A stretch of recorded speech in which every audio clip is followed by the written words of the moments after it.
Smile, sing, cita, statistik, surprise, stylish.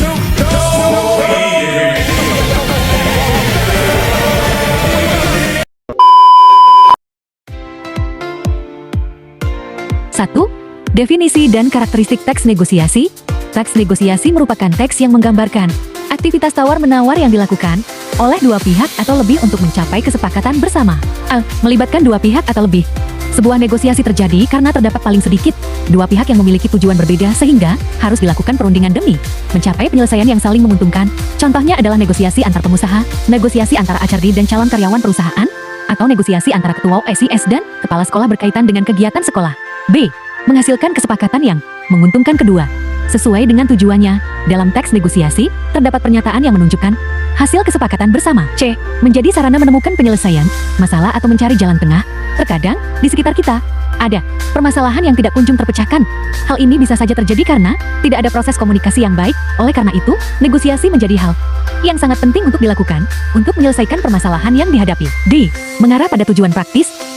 Tawar-menawar yang dilakukan dalam negosiasi mengarah pada tercapainya tujuan bersama, yaitu keputusan yang menguntungkan, mengutamakan kepentingan bersama.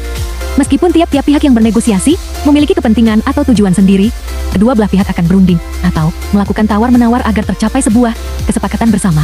Kesepakatan tersebut tidak hanya menguntungkan salah satu pihak, tetapi semua pihak yang terlibat. Memiliki keterkaitan dengan rencana yang belum terjadi. Negosiasi dilakukan untuk mencari cara terbaik atau jalan tengah dalam menyelesaikan sebuah persoalan atau mewujudkan sebuah rencana. Contohnya, ketika seorang pengusaha roti akan menentukan pihak penyedia bahan baku, dia akan melakukan tawar-menawar dengan calon penyedia bahan baku tersebut. Kedua bentuk penyajian teks negosiasi. Bentuk penyajian teks negosiasi yang sering digunakan adalah bentuk dialog dan bentuk cerita pendek. Teks negosiasi bentuk dialog menggunakan kalimat langsung, sedangkan teks negosiasi bentuk cerita pendek merupakan perpaduan antara narasi dan dialog. Contohnya teks negosiasi berbentuk dialog dan cerita pendek. Ketiga, struktur teks negosiasi.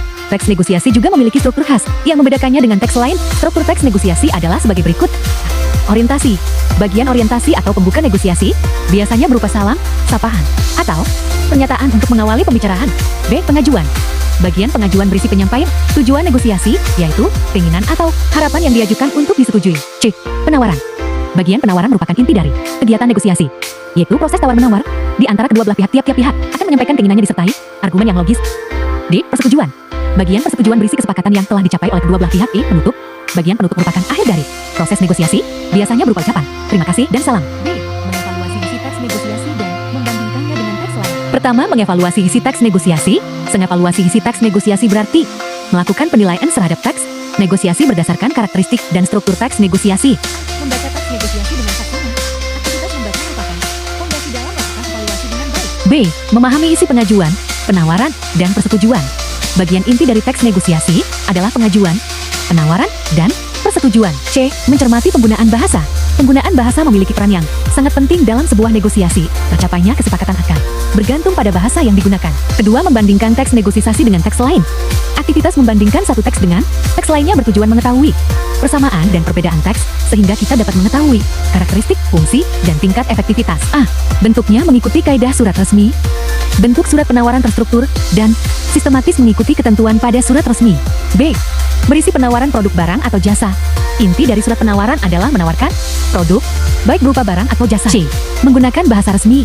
Bahasa yang digunakan dalam surat penawaran adalah bahasa resmi atau baku, jelas, mudah dipahami, dan tidak menimbulkan penafsiran ganda. D. Bersifat persuasif, yaitu bujukan secara halus agar pihak yang dituju merasa yakin dengan produk barang atau jasa yang ditawarkan. Sekian dan terima kasih.